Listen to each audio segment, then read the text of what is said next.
ජීවිතේ වැඩිපුර ලැබෙන හොඳම දේවල් විඳින්න. දැන් SLT broadband වෙතින් 75% දක්වා වැඩිපුර data සතුට ජනවාරි 1 වෙනිදා සිට Sri Lanka Telecom. Good evening. Calling for a mandate. On the back of a victory, former President Mahinda Rajapaksa says people should make their own decision on forming a government. We have shown it earlier. We will continue what we did. Expansion of power. Sri Lanka Podujana Peramuna, which recorded a significant victory at the mini polls, secures power in another 9 local authorities. Looking for coalitions. While Minister Rajda Senaratne says UNP is in discussion with SLFP to secure power in several local authorities, the President refutes. More on the election. Police says that 85 candidates in hot water and will be unseated if the court determines they are guilty. Also making headlines, possible regulations. Former Sri Lankan cricketer Kumar Sangakkara suggests an introduction of a minimum match fee for all countries.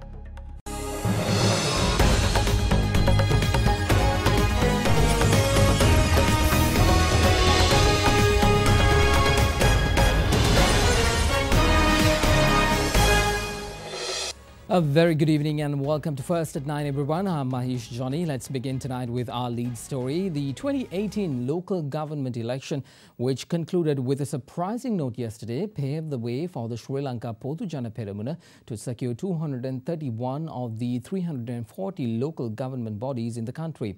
The newly formed party, along with some of the independent groups it supported, clinched victories in other local bodies as well. This increased the number of local bodies the party has power over to 236.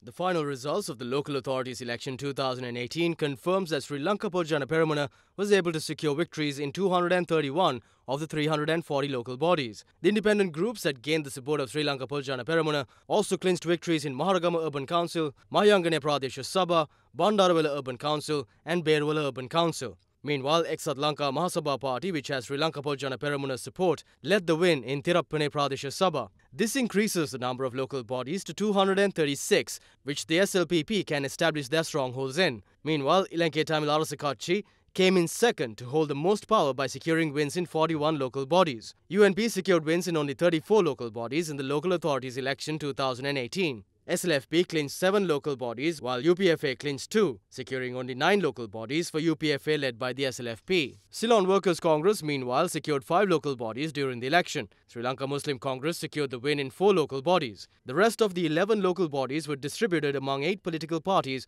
including Elam People's Democratic Party, Ahila Ilankai Tamil Congress, Muslim National Alliance, Ceylon People's Congress and Tamil United Liberation Front. When looking at the percentages of the victories in the election, Sri Lanka Podujana Peramuna has a hold of 70% in all 340 local bodies. Ilanke Tamil Arasa Katchi has 13% power, while UNP has 10% of power in the country's local bodies. Accordingly, UPFA led by the SLFP has only 3% power in local bodies. The newly formed Sri Lanka Podujana Peramuna secured a total of 4,941,952 votes for their party. As per election results issued so far, it is 44.65% of the total number of votes that were cast. Meanwhile, UNP, which received a total number of 3,612,259 votes, has a percentage of 32.63% as per election results issued so far. UPFA received a total number of 989,821 votes, which secured 8.94% of votes.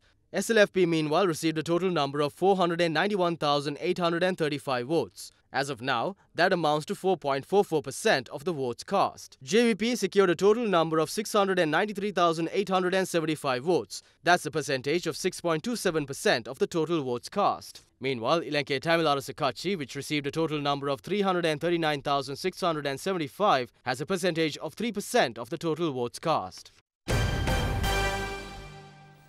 Sri Lanka Podujana Peramuna was able to obtain 9 more local government authorities, which they lost in the Nuwara and Hambantota districts by entering into an alliance with the Ceylon Workers Congress and the United People's Freedom Alliance yesterday.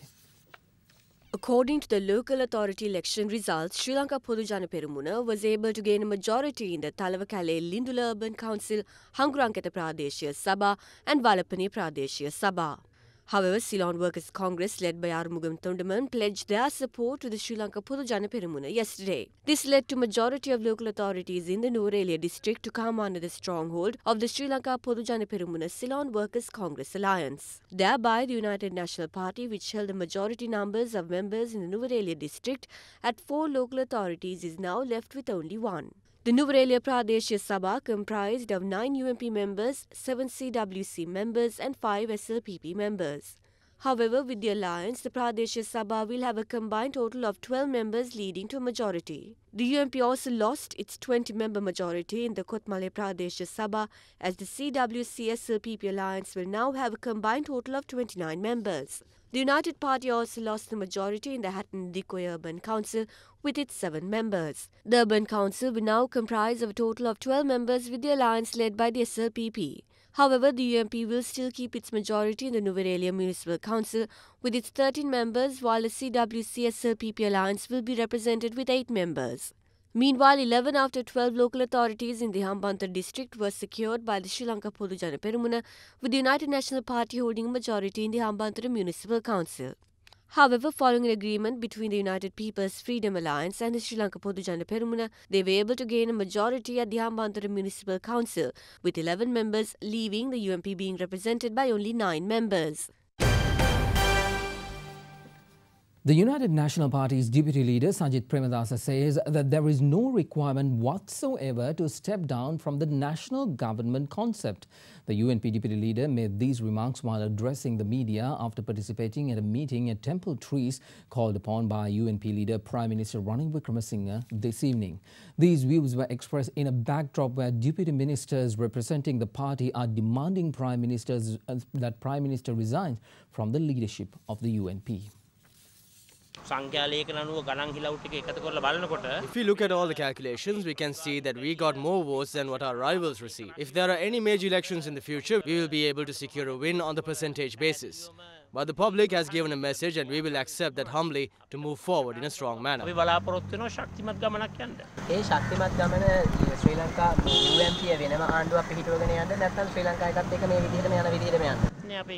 don't have an intention to change our current method. No, we didn't discuss that. Please ask that from the President. Meanwhile, Minister Naveen Dissanayake also expressed views after the meeting today. We expect that there will be major changes by next week. We've been given a red warning by the public, and if we don't make necessary changes, we know that there will be problems.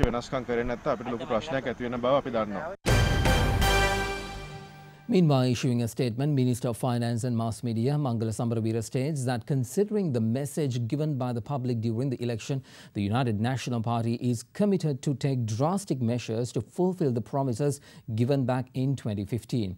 He further states that in this democratic journey, Sri Lanka can be proud about the conduct of an election free of manipulating funds, public personnel and resources under the Independent Police and Elections Commission.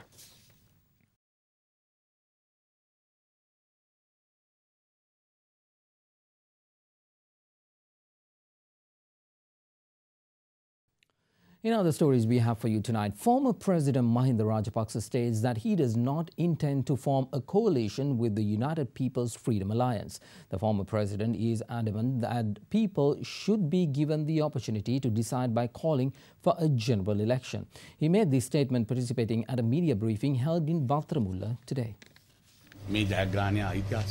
This is a significant victory. We have gained nearly 5 million votes. This should be taken as a referendum. People have clearly given their opinion against the division of the country, selling assets and slashing concessions, as well as the continued need for revenge. The government should immediately call for a general election and to grant people with the opportunity to make their own decision. We saw an issue with regard to the election system. Some results have not been released yet. There are clear errors in some results.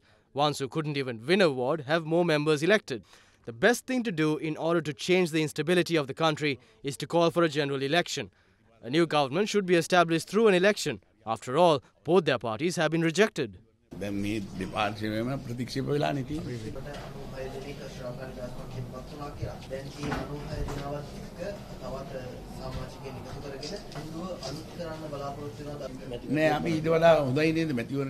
No. Isn't it better to go for an election and let the people decide? Because we do not want to establish a government by conspiring.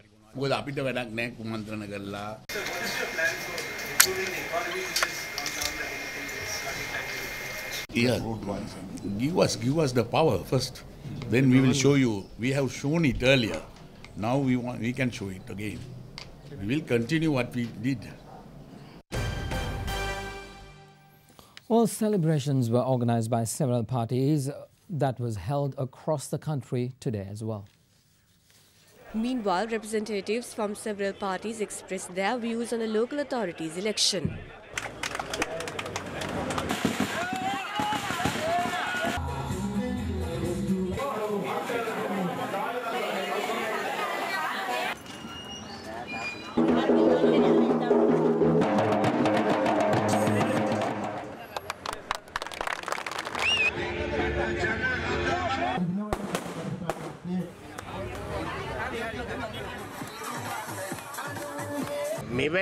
With these surprising results, if the government had any shame, they should have resigned the following morning. The Prime Minister should have resigned by now. And if the President thinks he can continue without the support of Mahinda Rajapaksa, there will be an uprising among citizens. Ranil Wickremesinghe, who did not listen to the public, only catered to the upper class. That is why he only spoke about cars and Wi-Fi. These are not the main issues of the people. The majority just want to satisfy their hunger. The government needs to decide what they want to do. This country should be given to Mahinda Rajapaksa, who won the public's mandate. There is only one good thing that happened when Mahinda lost in the previous elections. The rogues who were with them are now with the SLFP. Therefore, we have now created a base to form a clean government. Former Defence Secretary Gotabaya Rajapaksa says that the result of the local authorities election has indicated that the people of this country need a governing process led by former President Mahinda Rajapaksa. He made these remarks speaking to the media at the Bandaranaike International Airport while arriving back in the country from the United States. People have shown again the significance of former President Mahinda Rajapaksa, especially the ones who were cheated at the last election.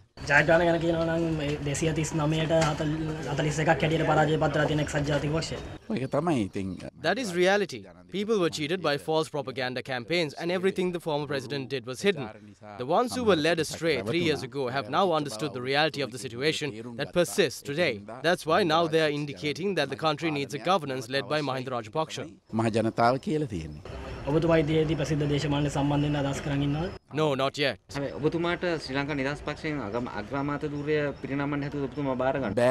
No, it can't be done.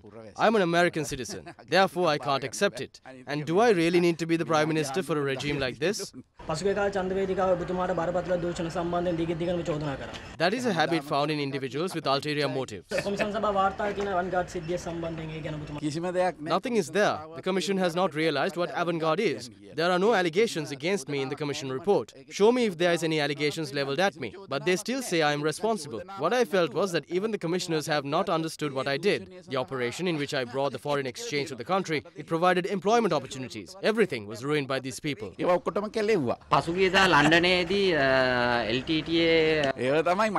what I'm saying. Even in London, things are uncontrollable without Mahinda.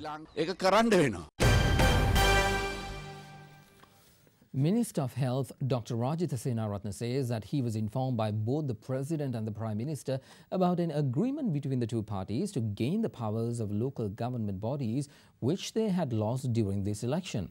Now, issuing a special statement, the President's media, however, refuted all claims which states that there are such agreements between the President and the Prime Minister. We respect the public opinion 100%. Although the flower bud has won in many of the local bodies, it didn't change the 8th of January 2015 result. All of us contested in the election separately.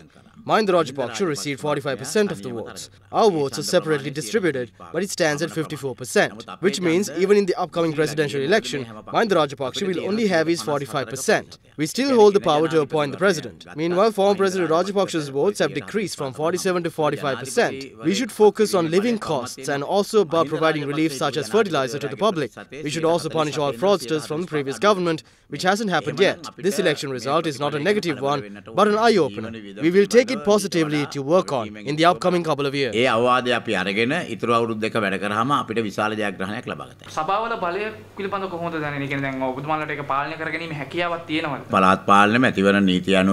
to the election laws, whoever gets more than 50% will be the chairman. If not, then all parties should discuss among themselves to appoint the chairman.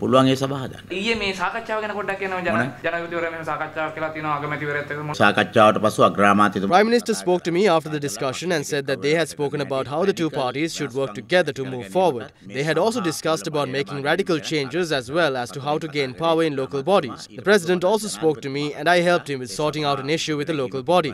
These discussions had concluded successfully. When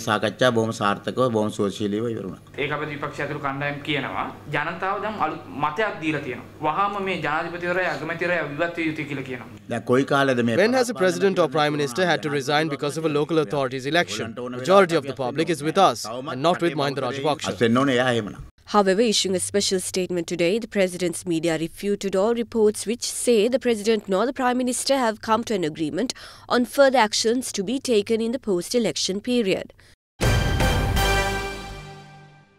More on the election. With the conclusion of the local government authorities election, 668 individuals have been apprehended with regard to election law violations.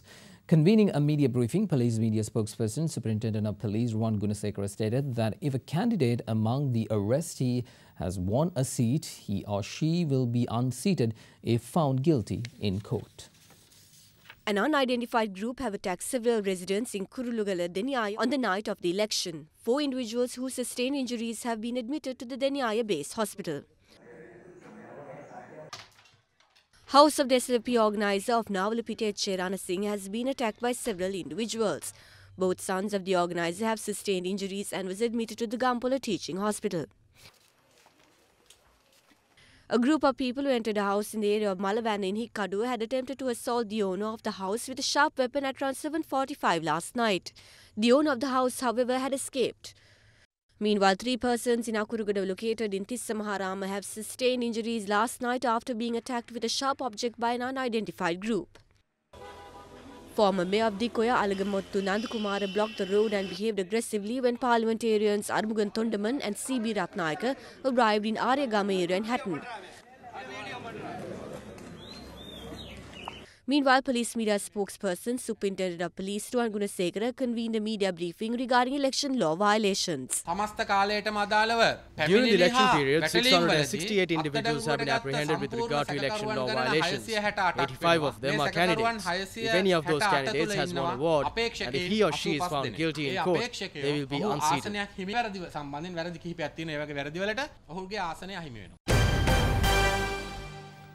Let's now take a look at more stories from across Sri Lanka.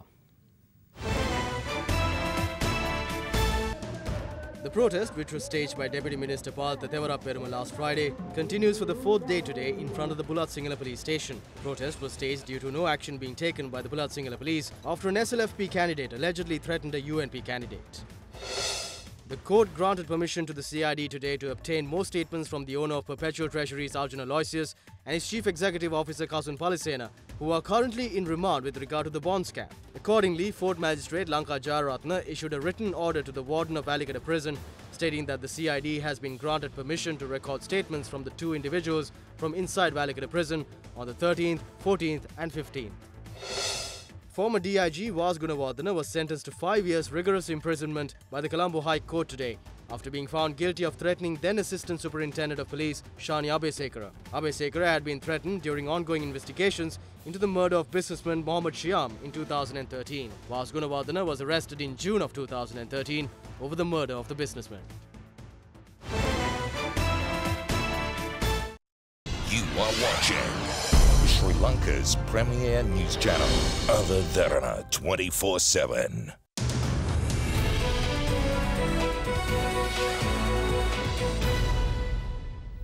Welcome back, everyone. On to business news. Iran and Sri Lanka have signed documents to expand cooperation in various areas, including trade and economy, in Colombo recently. The documents were signed during a two-day visit of the Iranian delegation headed by the Iranian Energy Ministry official Hamid Reza. Discussions were held on ways for expanding cooperation and explored impediments on the way of implementing the existing agreements. Iran and Sri Lanka also agreed to finalize the drafts of several cooperation documents in the areas of health, cooperation, agriculture, cultural exchange and customs at the earliest. Both sides agreed on the need for finding executive solutions to accelerate operationalization of the agreements. A final document was also signed between the Deputy Minister of Industry and Commerce and the head of the Center for Export and Support of Iran's Ministry of Energy. In the stock market, the shares fell today with the all-share price index ending 0.45% lower at 6,542.99. The index gained 0.8% last week, its third straight weekly increase. We have Imeshi Fernando from the Colombo Stock Exchange for more details. The benchmark all-share price index lost 29.3 points to close at 6,542.99, while the S&P Sri Lanka 20 index lost 15.21 points to close at 3,714.97. The turnover was 597.55 million rupees with 34.7 million shares changed in hands in 4,897 trades. The market capitalization at the end of the day was 2,995.43 billion rupees. Today's foreign purchases were 311.9 million rupees and foreign sales were 22.7 million rupees. There were 4 crossings today and the crossing turnover was 182.4 million rupees.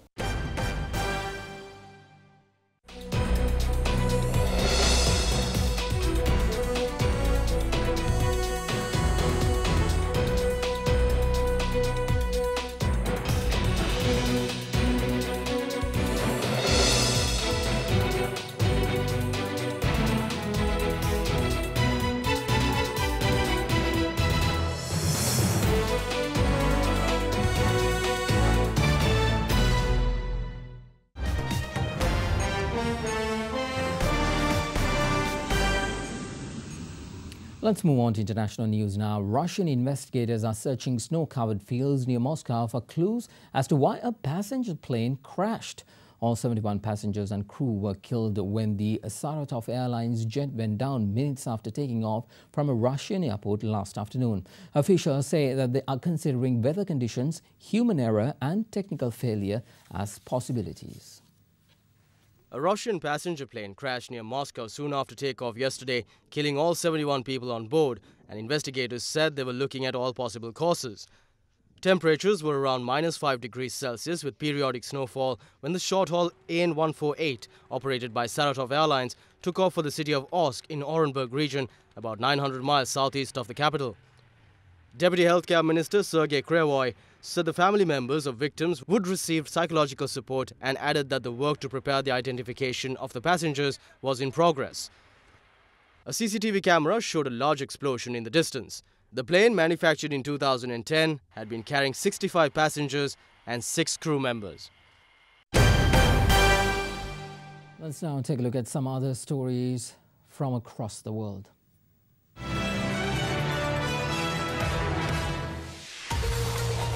Soldiers clashed with illegal miners in southern Venezuela over the weekend, killing 18 people in a region notorious for violence and gang rivalries. Bolivar State Governor Justo Noguera said a military unit had fought off an attack, but gave no more details. British Foreign Secretary Boris Johnson met with Thailand's Prime Minister Prayut Chan-o-cha today during his first official visit to the country. Johnson's stop in Thailand comes at the back of visits to Bangladesh and Myanmar, where he discussed the Rohingya crisis. Adam Kiefer from America is rapidly making a name for himself as a singing sound checker in the main press center in the mountains of Pyeongchang. He first came to prominence last Wednesday when he sang in front of the women's Canadian hockey team ahead of their opening press conference of the games. He was back behind the microphone yesterday, singing Silent Night shortly before the US slopestyle ski team met journalists. Silent night, holy night.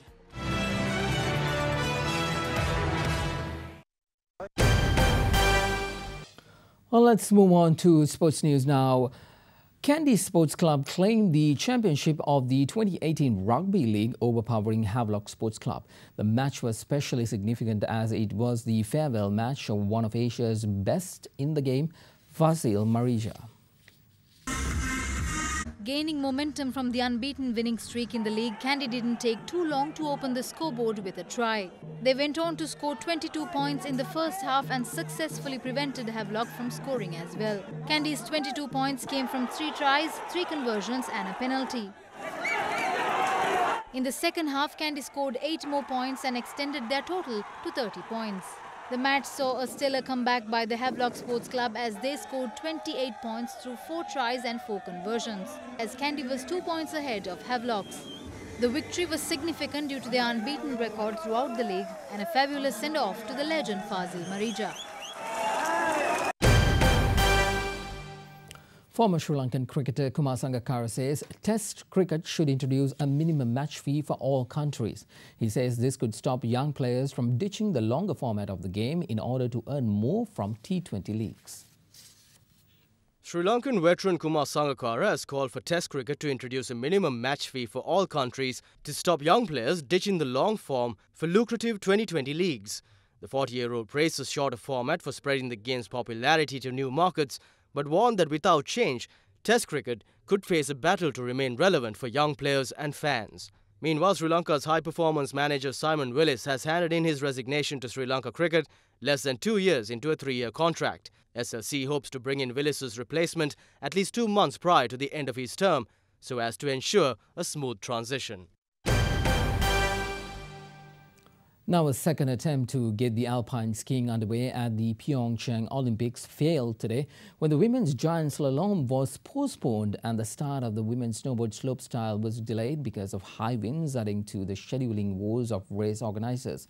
The wind speeds are said to be up to 72 kilometers per hour and are forecast to continue throughout tomorrow, preventing the gondolas, which gets the skiers to the top of the mountain, from running and threatening the safety of competitors. The International Olympic Committee said today that there was plenty of time to complete events at the Pyeongchang Winter Olympics after the women's giant slalom was postponed until later in the week due to high winds. The wind had already caused the men's downhill to be moved to Thursday.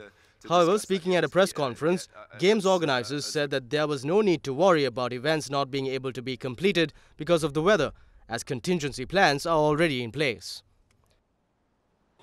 Meanwhile, Sochi champion Jamie Anderson of the United States battled challenging crosswinds that had delayed the start of the final to win her second successive Olympic gold in the women's snowboard slopestyle at the Pyeongchang Games today. There was a particularly scary moment when Slovakia's Claudia Medlova landed flat on her back after missing a grab during her first run, but she did complete her second run and finished 24th.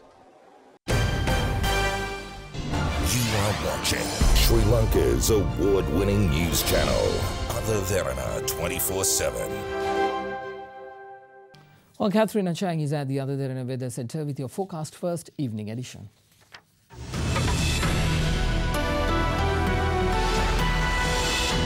A very good evening and welcome to Forecast First. Now, temperatures will vary between 20 and 34 degrees Celsius, with the highest temperature recorded in the western region of the island.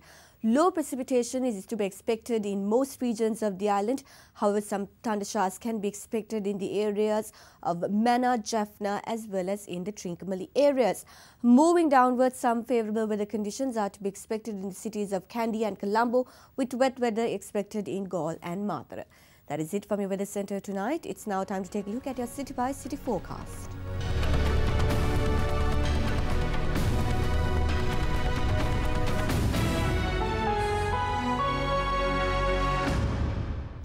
And that is a part of your world tonight right here on Other Derana 24/7. I'm Mahesh Johnny. First at 9. We'll return tomorrow at the same time. Be sure to join us then.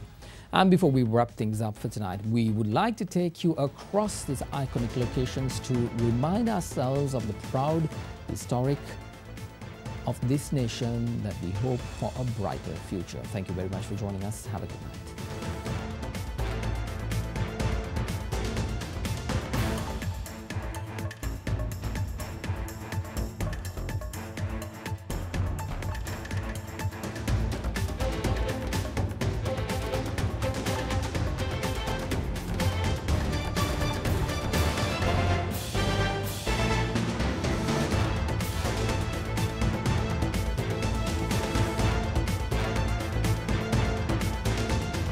bringing you the news and information 24 hours a day. This is Sri Lanka's premier news channel, Other Derana 24/7.